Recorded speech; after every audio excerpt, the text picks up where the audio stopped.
Olá pessoal, tudo bem? Eu decidi compartilhar essa jornada com vocês porque quando eu fui pesquisar sobre o Mondiaro, sobre quem já tinha tomado, é uma medicação muito nova, né? Ainda nem está à venda assim, nas farmácias do Brasil, apesar da Anvisa ter liberado desde julho de 2024, a gente ainda não encontra nas farmácias. E eu decidi fazer uso do Mondiaro e para a gente usar, então a gente procurei uma clínica, né? E me matriculei num protocolo de emagrecimento. E esse protocolo a gente faz com o uso do Mondiaro por 12 semanas e com aquela dose padrão que a gente conhece nas pesquisas, né? Que a gente começa as primeiras 4 semanas fazendo uso de 2,5, depois as 4 semanas seguintes 5 miligramas, depois as outras 4, 7,5, e se continuar com 10, 12,5 e até 15. Né? Por que, então, eu procurei o Mondiaro? Bom, eu tenho 50 anos, quase 51, e acho que nos últimos 10 anos eu mantive sempre um peso entre 68 e 72 quilos, 68, 72. E lembrando, pessoal, que eu só tenho 1,54 m. Então, eu sempre fui cheinha. Eles falavam, né? Como é que eles me chamam de... esqueci agora, mas enfim. Aquela... eu vou me lembrar o nome até o final do vídeo, mas enfim. Então, eu cheguei agora aos 77 quilos. E eu nunca tinha chegado a esse peso. Agora não, né? Ano passado, 2024. E aí, julho de 24, eu cheguei a esse peso. E aí, por outras questões de saúde, nem foi pelo peso, porque o peso me incomodava, mas ele não era suficiente para me fazer mudar de atitude. Então, eu faço tratamento por uma doença crônica, e uma das coisas que essa doença crônica pode fazer comigo é, se ela evoluir muito rápido, eu ir perdendo os movimentos, né? Eu tenho espondilite anquilosante. E o sobrepeso, ele prejudica muito a minha situação de saúde. E, na verdade, com 77 quilos, com 73, eu já tinha passado do sobrepeso. Eu chegava à obesidade grau 1. E eu sempre aceitei o sobrepeso. O sobrepeso não era suficiente para me incomodar. Mas quando eu me dei conta de que eu estava na obesidade grau 1, isso começou a mexer com a cabeça, com a estima, e era hora. Mas de querer mudar, mas eu ainda não conseguia. Agora, quando isso veio para a minha saúde, quando isso passou a prejudicar muito a minha saúde, não era pouco não. Enquanto era pouco, eu também fui enrolando. É interessante eu lembrar aqui que eu comecei a fazer atividade física, a treinar com seriedade em julho do ano passado, quando eu me dei conta dos 77 quilos. E como eu não podia fazer atividade física sozinha, sem acompanhamento, na verdade eu tive que abrir mão de uma terapia que eu fazia, da psicoterapia, para conseguir pagar o personal, que eram valores equivalentes ali. Então, comecei a pagar o personal 4 vezes por semana, e eu comecei a fazer o treino 4 vezes por semana. Como sempre tinha a desculpa da dor, e às vezes tinha dor mesmo, muito dor no começo, por conta da espondilite, eu falo que eu fazia aquele treinozinho mais soft, mas que foi muito importante. E eu fiquei assim de julho a setembro, 3 meses. Em setembro eu interrompi porque eu fui fazer uma viagem longa, eu fiquei 40 dias viajando. E quando eu voltei em outubro, eu não ganhei peso na viagem, tá, pessoal? Eu consegui manter. Eu já tava pesando 74,5, né? Tinha perdido um pouquinho e assim eu voltei. Mas de outubro até agora eu levei a sério. Falei, não, vou malhar de verdade, vou treinar de verdade. E aí eu comecei com mais seriedade, 5 vezes por semana. E nesse treino de 5 vezes por semana, o meu objetivo era fortalecimento muscular, e com isso a gente acaba perdendo peso, mas perder o peso em si ainda não era o meu foco, mesmo com esse treino. Então eu cheguei agora em fevereiro aos 73. Em fevereiro era agora a data de eu repetir vários exames para levar para os médicos que me acompanham por conta da espondilite e das complicações dela. E nesses exames, pela primeira vez, eu vi o meu colesterol a 360. Eu vi o aparecimento da esteatose hepática vulgarmente aí gordura no fígado, grau leve, mas eu nunca tinha tido. E aí eu tomei um susto com isso, porque eu tinha melhorado um pouquinho a alimentação, mas bem pouquinho. E estava treinando todos os dias e era a primeira vez que essas taxas elevavam. Vale ressaltar, pessoal, que com esses meses de treino, todas as outras taxas, todos os marcadores, assim, eles melhoraram muito. Foi a primeira vez que a minha glicose ficou em torno de 87,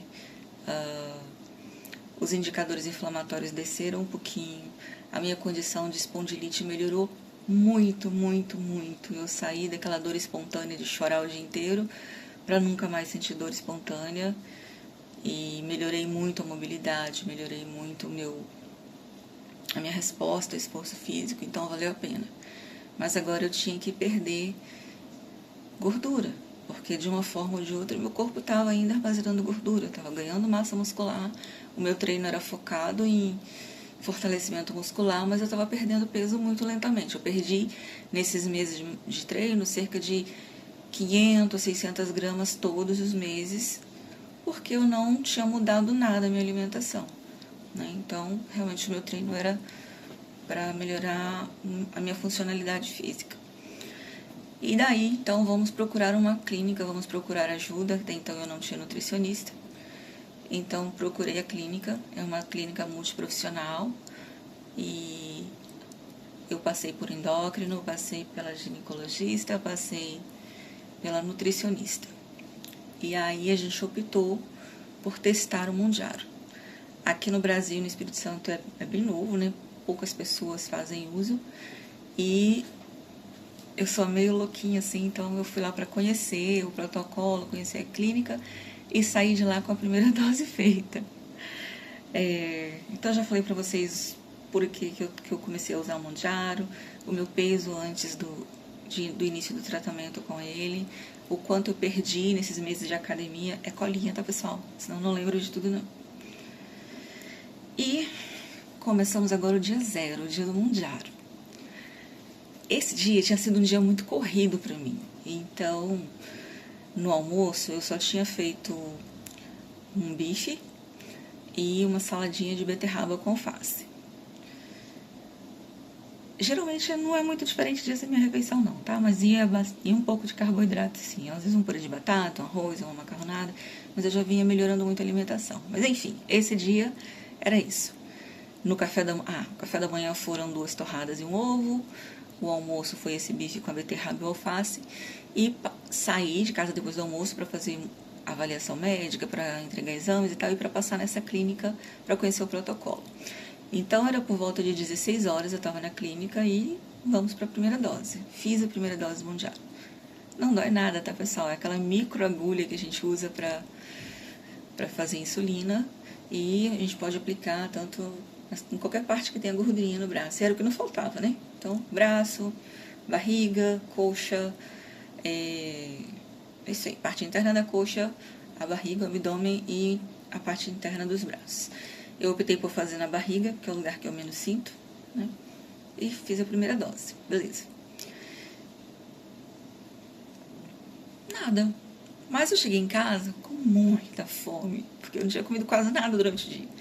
E aí, quando eu cheguei em casa, eu fiz uma vitamina de morango e uma tapioca de frango. Isso era por volta de 6 horas da tarde. E comi, satisfeita da vida. Na minha cabeça, o Mounjaro ia começar a fazer efeito lá pelo dia seguinte, 2 dias depois, sei lá. Meus amores, eu fiquei ruminando essa tapioca com essa vitamina por mais de 48 horas. Então, o meu dia 0 foi terrível. Eu não dormi aquela noite. É como se tivesse tudo voltando. Eu senti refluxo e eu não tenho refluxo. Eu senti azia e eu não tinha azia. E o meu estômago ficou pesado, aquela dorzinha. E, enfim, eu descobri que não dá para comer tudo ou qualquer coisa usando o Mounjaro. Mesmo que na minha cabeça tapioca com frango fosse uma coisa leve. Para o Mounjaro não é. Então eu descobri que eu não podia comer tapioca e nem comer aquela quantidade com um copo de vitamina e muito menos daquele horário, que era por volta de 18 horas. Então aquela noite foi praticamente em branco, né? O dia seguinte foi bem difícil manter o café da manhã, eu mantive porque eu sabia que eu não podia interromper. Só que o café da manhã já foi diferente, foi um ovinho mexido e meia banana da terra cozida. Café sem açúcar. Almoçar, pessoal, não teve jeito. Então, meu dia 1, eu comi quase nada. Jantar também não, mas aí eu repeti quase o café da manhã, que foram ovos, frutas e a banana da terra cozida. Isso foi o meu dia 0, meu dia 1. No dia 2, eu ainda tinha a tapioca no estômago e a lembrança da vitamina em cada parte do meu corpo. Mas eu consegui me alimentar direitinho no dia 2, mesmo lembrando disso tudo. Dia 3 e 4 foram dias tranquilos. O que são dias tranquilos com o Mondiaro? São dias que você... Ele não tirou a minha fome. Então, assim, eu lembrava da hora do café da manhã, da hora do almoço, do lanchinho da tarde, da janta. Naqueles horários que o meu organismo estava acostumado a comer, eu sempre lembrava. E eu queria comer alguma coisa. Mas o que era essa coisa? Não passa pela sua cabeça mais comer um pão inteiro. Não passa pela sua cabeça mais tomar um copo de qualquer vitamina nessa altura do campeonato. Não passa uma fatia de queijo, não passa... Qualquer coisa que lembre doce e gordura, você não consegue imaginar você comendo. É sério, parece que o primeiro bloqueio é aqui, na cabeça. Pelo menos no meu caso foi. Então, você só aceita torradinha, ovinho mexido, proteína pura, que é um franguinho desfiado, um bife, e qualquer coisa de fruta e verdura. Você passa a ter desejo por fruta e verdura. Porque você vê que aquilo é leve, que aquilo vai passar sem te fazer mal, sem te causar esses transtornos gastrointestinais que eu tinha sentido no dia 0, 1 e 2. Então, o dia 3 e 4 foi bem legal. Dia 5 também. Mas aí eu comecei a observar que já era dia 4, dia 5 eu não tinha conseguido ir ao banheiro. Então, vem o segundo efeito colateral que dizem que o Mondiaro dá, né? O primeiro foi a náusea, enjoo, aquelas questões gastrointestinais. E o segundo foi a constipação. A gente não consegue fazer o número 2. Mas por que não consegue? Pessoal, a gente não come. Então, se não entra, não sai. Embora tivesse pouquinha coisa ali, porque a gente come muito pouco. Mas pode dizer que a gente estava comendo 15, 20% do que a gente comia normalmente. E assim foi. No dia 6 e 7, eu sentia normalmente vontade de me alimentar. Me alimentei bem. Bem nas porções muito fracionadas, mas se me alimentar bem é sem sentir a náusea, sem sentir o enjoo, sem ficar regurgitando aquilo. E foi. E no dia 7 eu me pesei, tá? Então, nessa primeira semana, eu saí dos 73 fechados e fui para os 70.800. Foram 2,2 kg em uma semana. Lembra, pessoal, que eu perdi meio quilo ao mês, né, quando eu estava só no treino.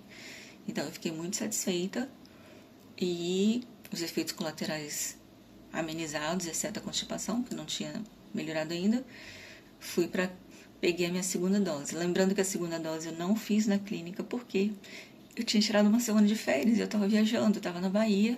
Imagine, gente, a gente na Bahia, adorando tapioca, e eu não podia nem olhar para as tapiocas. Mas enfim, então, no dia 7, foi uma terça-feira, eu estava na Bahia e eu tomei a segunda dose que eu tinha levado na viagem. Eu sou enfermeira, então eu sei como cuidar, como ter a temperatura e como fazer a aplicação. Então, levei, fiz a segunda dose e aí foi tudo diferente. Mas a história para o próximo vídeo, porque nesse a gente contou a primeira semana e lembrando, meu objetivo de gravar é para que se alguém decidir fazer uso da medicação, ela tenha alguma referência, porque a gente não tem referência aqui no Brasil, tá? Então, beijo, até a semana 2.